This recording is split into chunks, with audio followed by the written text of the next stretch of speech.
Hello everyone, in this video we will discuss the chemical properties of aldehydes and ketones. Aldehydes और ketones की chemical properties हम लोग इस lecture में discuss करेंगे। देखिए एल्डिहाइड्स एंड कीटोन्स में कॉमन चीज क्या होती है कि दोनों के अंदर कार्बोनिल ग्रुप प्रेजेंट होता है। जो एल्डिहाइड्स हैं आपके, एल्डिहाइड क्या होता है? Aldehyde is your CHO group and ketone means your CO group. Both contains carbonyl group, ये तो आपको दिखाई दे ही रहा है। कार्बन एंड ऑक्सीजन दोनों कनेक्टेड है with the help of double bond, it is your carbonyl group. And in case of aldehyde this carbon is attached with one hydrogen atom with the help of single bond and one oxygen atom with the help of double bond. ठीक है, तो यहाँ पे ये वाला जो group है आपका, it is your carbonyl group. तो aldehydes and ketones both have carbonyl group, दोनों के अंदर ही कार्बोनिल ग्रुप होता है। दोनों ही कुछ पर्टिकुलर टाइप के रिएक्शन शो करते हैं, सिमिलर रिएक्शंस भी शो करते हैं काफी सारे।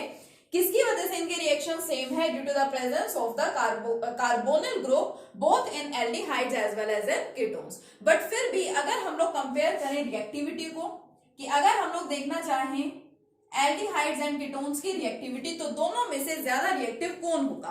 एल्डिहाइड्स एंड कीटोन्स दोनों के अंदर कार्बोनिल ग्रुप तो प्रेजेंट होता है, इस वजह से इनके बहुत सारे जो रिएक्शंस हैं वो क्या होते हैं? सिमिलर होते हैं। बट फिर भी अगर हम लोग एल्डिहाइड्स एंड कीटोन्स की रिएक्टिविटी को कंपेयर करें, तो जो हमारे एल्डिहाइड्स हैं these are more reactive as compared to the ketones. Aldehydes की रिएक्टिविटी ज्यादा है एज कंपेयर टू कीटोन। इसके मेनली हमारे पास दो रीजन होते हैं। एक तो स्टेरिक हिंड्रेंस रीजन है, first one is the hindrance, ठीक है, एंड सेकेंड इलेक्ट्रॉनिक फैक्टर भी है। इलेक्ट्रॉनिकली भी हम लोग बोल सकते हैं कि जो एल्डिहाइड्स है वो ज्यादा रिएक्टिव है। एक्चुअल में होता क्या है, जो हमारे aldehydes as well as ketones, ये दोनों जो हमारे ग्रुप्स हैं these shows nucleophilic substitution reactions. दोनों के दोनों क्या करते हैं? न्यूक्लियोफिलिक सब्स्टिट्यूशन रिएक्शंस शो करते हैं। ठीक है, क्या करेंगे? न्यूक्लियोफिलिक सब्स्टिट्यूशन रिएक्शंस शो करेंगे। अभी मैंने आपको बता तो दिया कि ज्यादा रिएक्टिव कौन होते हैं? एल्डिहाइड्स होते हैं as compared to the ketones. लेकिन रीजन क्या है? ये तो रीजन भी मैंने आपको बताया, बट इसको एक्सप्लेन करूंगी मैं ये प्रॉपर्टी समझने के बाद, ये रिएक्शंस समझने के बाद। क्योंकि जब आप लोग nucleophilic substitution reactions aldehydes and ketones के किस तरह से होते हैं, जब आप उनको समझ लेंगे तब आप इन फैक्टर्स को, इन इफेक्ट्स को और इजीली समझ पाएंगे। ठीक है, तो इसके अंदर होगा क्या? देखो दोनों के अंदर कार्बोनिल ग्रुप तो सेम होता है, तो मैं यहाँ पे कार्बोनिल ग्रुप दिखा रही हूँ। अगर ये हमारा एल्डिहाइड होगा तो फिर एल्डिहाइड में क्या होगा? यहाँ पे कम से कम एक हाइड्रोजन तो प्रेजेंट होगा ही होगा। ठीक है, एक हाइड्रोजन होगा, दूसरा कुछ भी हो सकता है, हाइड्रोजन भी हो सकता है, आपका कोई एल्काइल ग्रुप भी हो सकता है, अराइल भी हो सकता है। ठीक है, मींस यहाँ पे जनरली क्या है, कोई भी आपके पास ग्रुप प्रेजेंट होगा।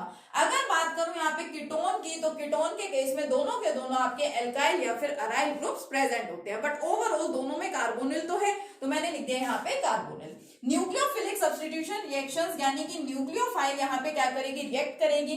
न्यूक्लियोफाइल को जनरली आप लोग कैसे रिप्रेजेंट करते हैं? NU, और उसके ऊपर चार्ज कैसा लगा देते हैं? Negative charge. तो देखिए क्या होगा, as we know oxygen is more electronegative as compared to carbon. तो ऑक्सीजन क्या करती है? इन इलेक्ट्रॉन्स को अपनी तरफ अट्रैक्ट कर लेती है। अब अगर ऑक्सीजन इन इलेक्ट्रॉन्स को अपनी तरफ अट्रैक्ट करेगी, then oxygen will acquire partial negative bond and carbon will acquire partial positive bond. अब जो आपका कार्बन है वो पार्शियल पॉजिटिव बॉन्ड अगर एक्वायर करेगा, तो इधर से न्यूक्लियोफाइल इस कार्बन को इजीली अटैक कर पाएगी। क्यों? क्योंकि इसके ऊपर नेगेटिव चार्ज है। It will gets attract towards the positive charge, ये पॉजिटिव चार्ज की तरफ क्या हो जाएगी? अट्रैक्ट हो जाएगी, इजीली कार्बन के साथ ये रिएक्ट कर पाएगी। अब देखो यहाँ पे हो क्या रहा है, अभी यहाँ पे आपको डबल बॉन्ड दिखाई दे रहा था इनिशियली, जब तक न्यूक्लियोफाइल ने यहाँ से रिएक्शन इसके साथ रिएक्शन शो नहीं किया, तब तक आपको दिख रहा है यहाँ पे डबल बॉन्ड प्रेजेंट है। So we can say this carbon is sp2 hybridized. मैंने इस तरह से इसका स्ट्रक्चर दिखाया है। ठीक है, प्लेनर मैंने आपको यहाँ पे इसका स्ट्रक्चर दिखा दिया। लेकिन जब यहाँ पे इस तरह की शिफ्टिंग होती है, तो आपका डबल बॉन्ड यहाँ पे क्या होना है? सिंगल बॉन्ड में कन्वर्ट होना है। सिंगल बॉन्ड में अगर कन्वर्ट होगा तो जो हाइब्रिडाइजेशन है, it will change from sp2 to sp3। sp2 hybridization जो ये पहले शो कर रहा था, अब वो हाइब्रिडाइजेशन क्या हो जाएगी? sp3 हो जाएगी। और sp3 हाइब्रिडाइजेशन का स्ट्रक्चर कैसा होता है? Tetrahedral structure. तो हम इसको कैसे रिप्रेजेंट कर सकते हैं? देखिए ये आपका कार्बन सेंट्रल एटम, ऑक्सीजन है, यहाँ पे ऑक्सीजन के ऊपर नेगेटिव आ जाएगा तो हम नेगेटिव दिखा देंगे। इधर कोई दो बॉन्ड्स प्रेजेंट होंगे और यहाँ पे कार्बन के साथ ही न्यूक्लियोफाइल क्या हो रही है? आकर के अटैच हो रही है। तो ये हो गया। नेक्स्ट यहाँ पे क्या किया जाता है कि न्यूक्लियोफाइल तो अटैच हो गई, बट यहाँ पे आ जाता है नेगेटिव चार्ज। इसकी फर्दर क्या कराई जाती है, हाइड्रोलाइसिस कराई जाती है। H पॉजिटिव यहाँ पे इस ऑक्सीजन के साथ जाकर के अटैच हो जाता है for the formation of OH। ये OH बन गया, यहाँ आपकी न्यूक्लियोफाइल रहेगी और इधर आपके जो भी सब्सटेंसेस है वो यहाँ पे एज इट इज प्रेजेंट होंगे। ठीक है, तो ये क्या हो गया, ये एक तरह से मैकेनिज्म हो गया न्यूक्लियोफिलिक सब्स्टिट्यूशन रिएक्शन का। न्यूक्लियोफिलिक सब्स्टिट्यूशन रिएक्शन का मतलब तो आपको पता ही है। ठीक है, अभी आपने यहाँ पे क्या देख लिया, इसका मैकेनिज्म भी देख लिया, और इसको रिप्रेजेंट करने का एक और तरीका भी है। इनको आप पोजीशन इनकी इंटरचेंज करना चाहे तो कर भी सकते हैं। मींस यहाँ पे अगर आप न्यूक्लियोफाइल दिखाना चाहें तो न्यूक्लियोफाइल दिखा सकते हैं, इधर ऑक्सीजन दिखाना चाहे मींस O नेगेटिव दिखाना चाहे तो दिखा सकते हैं। ठीक है, इससे कुछ फर्क नहीं पड़ता। यहाँ पे आ जाएगी आपकी न्यूक्लियोफाइल और यहाँ पे क्या आ जाएगा, OH ग्रुप। ठीक है, आपकी एनसीईआरटी में पर्टिकुलरली इस तरह से गिवन है, तो आप जैसे करना चाहे कर सकते हैं। अब देखो, ये तो क्या हो गया, मैकेनिज्म हो गया। आपसे पूछ ले explain the mechanism of nucleophilic substitution reactions in aldehydes और कीटोन्स। दोनों में से किसी भी केस में आपसे न्यूक्लियोफिलिक सब्स्टिट्यूशन रिएक्शन का अगर पूछ लिया मैकेनिज्म, तो इस तरीके से आप उसका क्या दिखा देंगे, मैकेनिज्म दिखा देंगे। बिल्कुल सिंपल सा कंसेप्ट है। अब हम बात कर रहे थे रिएक्टिविटी की कि aldehydes are somewhat more reactive as compared to the ketones. Ketones के कंपैरिजन में आपके जो एल्डिहाइड्स हैं उनकी रिएक्टिविटी आपको थोड़ी ज्यादा ही मिलती है। उसका क्या रीजन है, उसका फर्स्ट रीजन मैंने आपको बता दिया, स्टेरिक हिंड्रेंस। कैसे कि अगर ये आपका एल्डिहाइड होगा तो एल्डिहाइड के अंदर क्या होता है, देखो C डबल बॉन्ड O, आपका CHO ग्रुप तो एल्डिहाइड है, तो यानी हाइड्रोजन तो होगा ही, साथ में आपका कोई ग्रुप प्रेजेंट होगा। एंड बात करें अगर कीटोन की, तो कीटोन के अंदर तो दोनों ही आपके एल्काइल या फिर अराइल ग्रुप्स प्रेजेंट होंगे।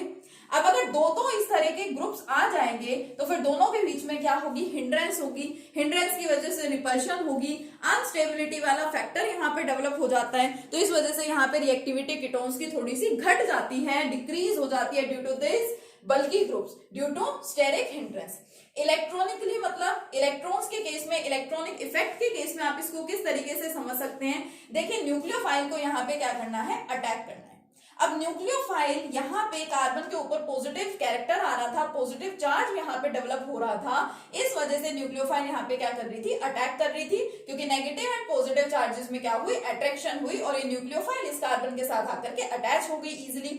मान लीजिए अब आपके पास होगा कीटोन, तो उस केस में ये वाला बॉन्ड यहां शिफ्ट होगा। इससे पहले कि न्यूक्लियोफाइल इस कार्बन के साथ रिएक्ट करने लगे, ये ग्रुप आपके कैसे होते हैं, अगर ये एल्काइल ग्रुप है तो हमें पता है these groups are the electron releasing groups. तो ये क्या करेंगे, ये भी अपना इलेक्ट्रॉन प्रोवाइड करेगा, ये भी अपना इलेक्ट्रॉन प्रोवाइड करेगा, किसको, सेंट्रल एटम को, कार्बन को। तो कार्बन के ऊपर तो इलेक्ट्रॉन्स का अमाउंट बढ़ रहा है, ठीक है, इसके ऊपर तो जो पॉजिटिव चार्ज है वो धीरे धीरे रिड्यूस होना स्टार्ट हो गया। क्यों, क्योंकि ये जो इलेक्ट्रॉन रिलीजिंग ग्रुप्स हैं दोनों, ये इलेक्ट्रॉन्स प्रोवाइड करते जा रहे हैं कार्बन को। तो अगर इसके ऊपर मान लो नेगेटिव कैरेक्टर इस तरह से डेवलप हो गया, एक्सेस में अगर इसके पास इलेक्ट्रॉन्स आ गए, तो न्यूक्लियोफाइल इसके पास कार्बन के साथ अट्रैक्ट होने की बजाय क्या हो जाएगी, रिपेल होगी, और फिर इजिली वो कार्बन के ऊपर आकर के कंबाइन नहीं हो पाएगी, कार्बन के साथ अटैच नहीं हो पाएगी। तो ये दो रीजन है जिसकी वजह से हम बोल सकते हैं कि aldehydes are more reactive as compared to the ketones. ठीक है, तो फर्स्ट हम लोगों ने यहाँ पे न्यूक्लियोफिलिक सब्स्टिट्यूशन रिएक्शन समझा क्या होता है, ठीक है, और उसका मैकेनिज्म देखा। अब रिएक्शंस देखते हैं, और देखिए सबसे पहले फर्स्ट रिएक्शन हम इस केस में पढ़ते हैं, एडिशन ऑफ HCN। जब हम लोग एल्डिहाइड्स एंड कीटोन्स के साथ एडिशन कराते हैं HCN का, यानी कि हाइड्रोजन साइनाइड का, तो क्या होता है, the formation of cyanohydrins takes place. क्योंकि हम लोगों को नेम्स भी याद रखने होंगे, फॉर्मेशन ऑफ साइनोहाइड्रिन, किसकी फॉर्मेशन हो जाती है, साइनोहाइड्रिन की। The formation of cyanohydrin takes place. ठीक है, अब है क्या साइनोहाइड्रिन, उसको समझते हैं, मैकेनिज्म की हेल्प से ये रिएक्शन देखते हैं। बट उससे पहले समझिए कि हाइड्रोजन साइनाइड को आप अकेला ऐड नहीं कर सकते। अकेला मींस कि सिर्फ हाइड्रोजन साइनाइड का रिएक्शन अगर आप करवाना चाहें कार्बोनिल ग्रुप से, तो वो रिएक्शन नहीं होता इजीली। आपको हमेशा हाइड्रोजन साइनाइड को ऐड कराना पड़ेगा इन the presence of any base. किसी बेस के प्रेजेंस में ही आप हाइड्रोजन साइनाइड को ऐड करवाएंगे कार्बोनिल ग्रुप के साथ। क्यों, क्योंकि हमें चाहिए न्यूक्लियोफाइल, हमें चाहिए CN नेगेटिव यहां से। तो अगर आप बेस की प्रेजेंस में रिएक्शन कराते हैं तो बेस में जो OH नेगेटिव है वो फटाफट से हाइड्रोजन से कंबाइन हो जाएगा, और ये इजीली साइनाइड को क्या करेगा, रिलीज कर देगा, फॉर्मेशन हो जाएगी वाटर की एंड साइनाइड। तो हमारी जो न्यूक्लियोफाइल है यहाँ पे वो बहुत इजीली जनरेट हो जाएगी। बेस अगर प्रेजेंट नहीं है तो generation of nucleophile will not be easy.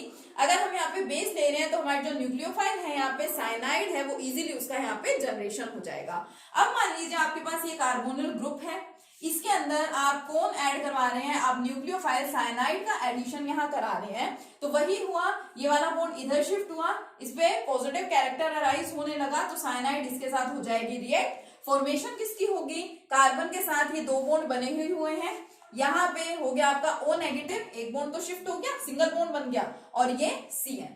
अब ये टेट्राहेड्रल इंटरमीडिएट यहाँ पे बनेगा। टेट्राहेड्रल क्यों बनेगा, हमने अभी पढ़ा है कि जो कार्बन है वो sp2 से sp3 हाइब्रिडाइज्ड हो गया तो स्ट्रक्चर कैसा होगा, टेट्राहेड्रल। और ये वाला जो सब्सटेंस है आपको पता है ये इंटरमीडिएट है, आपका फाइनल या मेन प्रोडक्ट तो है ही नहीं, so it is the tetrahedral intermediate. फिर आपको लास्ट में इसकी क्या करानी होती है, हाइड्रोलाइसिस, तो ये आपका H पॉजिटिव O नेगेटिव के साथ आकर के कंबाइन हो जाएगा और क्या बनेगा यहाँ पे देखिए OH एंड CN। तो ये वाले जो प्रोडक्ट्स होते हैं जहां कार्बन के साथ दो और ग्रुप्स तो अटैच होंगे, एक हाइड्रोजन होगा और साथ में एक कोई दूसरा ग्रुप भी अटैच होगा और उसके साथ एक OH ग्रुप आ जाए, हाइड्रोक्सिल ग्रुप आ जाए और साइनाइड ग्रुप यहाँ पे आ जाए, मीन साइनो ग्रुप आ जाए, तो जो आपका प्रोडक्ट बनेगा इसको क्या बोलेंगे, साइनोहाइड्रिन। ठीक है, क्या प्रोडक्ट बनेगा आपका यहाँ पे, साइनोहाइड्रिन बनेगा। तो ये एक nucleophilic substitution reaction first type का मैंने एडिशन यहाँ पे करवा के दिखा दिया।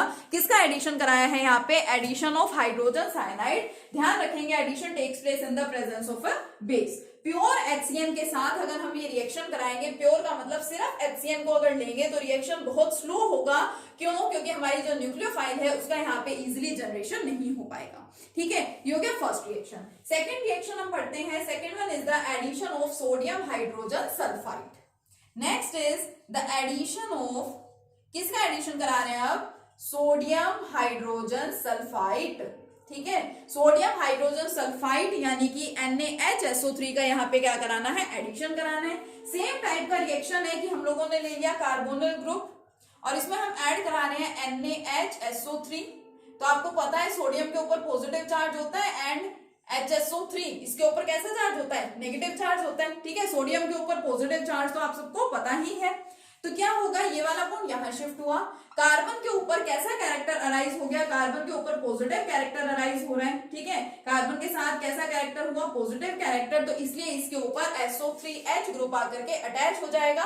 तो इंटरमीडिएट क्या बनेगा यहाँ पे, कार्बन, इधर ऑक्सीजन के ऊपर नेगेटिव चार्ज एंड SO3। ठीक है, HSO3 या SO3H लिख लो। और ये Na पॉजिटिव जो है ये इसी के साथ क्या होगा, कंबाइन होगा। अभी तक तो देखो आपको यहाँ पे सिर्फ न्यूक्लियोफाइल्स मिलती थी, तो नेगेटिव पार्ट है वो आप पॉजिटिव कार्बन के साथ दिखा देते थे। अब यहाँ पे सोडियम भी प्रेजेंट है तो डायरेक्ट यहाँ पे सोडियम क्या हो गया, देखो ऑक्सीजन के साथ अटैच हो गया। क्यों, क्योंकि ऑक्सीजन के ऊपर प्रेजेंट था नेगेटिव चार्ज एंड सोडियम के ऊपर क्या होता है, पॉजिटिव चार्ज होता है। अब यहाँ से अपने आप ही क्या होती है, एक ट्रांसफर होगी, एक शिफ्टिंग होगी। कौन सी ट्रांसफर होगी यहाँ पे, प्रोटोन ट्रांसफर। प्रोटोन की ट्रांसफर होगी कहां से कहां पे, क्योंकि हमें तो देखो लास्ट में हाइड्रोलाइसिस करा के OH ग्रुप इंट्रोड्यूस कराना होता है, तो यहाँ पे हमें अलग से हाइड्रोलाइसिस कराने की नीड नहीं है, कोई रिक्वायरमेंट नहीं है। जो हाइड्रोजन यहाँ पे प्रेजेंट है उसकी ट्रांसफर हो जाती है, प्रोटोन ट्रांसफर हो जाती है, हाइड्रोजन चला जाता है सोडियम की जगह और सोडियम आ जाता है हाइड्रोजन की जगह। तो देखो क्या बनेगा, C यहाँ पे आ गया OH और यहाँ पे आ गया आपका SO3Na।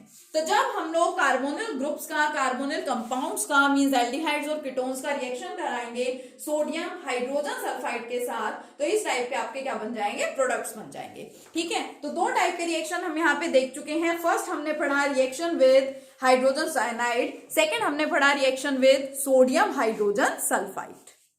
एक और रिएक्शन देख लेते हैं, एडिशन ऑफ ग्रेनार्ड रिएजेंट। ये हमारा कार्बोनिल ग्रुप है, इसके साथ हम ग्रेनार्ड रिएजेंट का एडिशन करा देते हैं, RMgX को ऐड कराते हैं। तो देखिए क्या बनेगा, यहाँ पे सेम प्रोसेस होगी, ऑक्सीजन इलेक्ट्रॉन्स को अपनी तरफ अट्रैक्ट करेगा, इसके ऊपर पार्शियल नेगेटिव, इसके ऊपर पार्शियल पॉजिटिव। अब इसमें पार्शियल पॉजिटिव चार्ज है तो जो हमारा R ग्रुप है, alkyl group, it is electron releasing group, तो ये क्या करेगा, इलेक्ट्रॉन रिलीज करेगा कार्बन को, इट मींस कार्बन के साथ आकर के अटैच हो जाएगा। अब कुछ बच्चों को कंफ्यूजन होती है कि R के ऊपर जब हम नेगेटिव चार्ज शो करते हैं, तो अगर आपको इसका नेगेटिव चार्ज नहीं ध्यान रहता है तो आप इस तरह से ध्यान रख लीजिए कि ये इलेक्ट्रॉन रिलीजिंग ग्रुप है, तो ये कार्बन को इलेक्ट्रॉन क्या करेगा, रिलीज करेगा। तो अल्टीमेटली मींस कार्बन के साथ जाकर के अटैच हो रहा है, तो क्या बनाएंगे यहाँ पे O, अब ऑक्सीजन पे नेगेटिव आ जाएगा, बट ये जो पार्ट बचा हुआ है इसमें तो पॉजिटिव चार्ज है, तो ये डायरेक्टली ऑक्सीजन के साथ ऐड होगा for the formation of OMgX, और यहाँ पे आ गया आपका एल्काइल ग्रुप, क्या बन गया, कोई इंटरमीडिएट बन गया। अब फर्दर क्या करा दीजिए, इसकी हाइड्रोलाइसिस करा दीजिए, तो क्या बनेगा यहाँ पे, एक्चुअल में हाइड्रोलाइसिस का मतलब वाटर ही तो आपको ऐड करना है, तो water consist of H positive and OH negative, तो जो H पॉजिटिव है वो ऑक्सीजन के साथ अटैच हो जाएगा, COH, यहाँ पे R ऑलरेडी है, प्लस MgOHX क्या बनेगा, साइड प्रोडक्ट। इस टाइप के रिएक्शन को हमने पीछे भी बहुत बार डिस्कस किया है अपने लास्ट जो यूनिट्स हैं उनमें, ठीक है। तो इस टाइप के रिएक्शंस को आप अच्छे से करेंगे, नेक्स्ट लेक्चर में कंटिन्यू करेंगे अपने नेक्स्ट रिएक्शंस के साथ। Okay, thank you.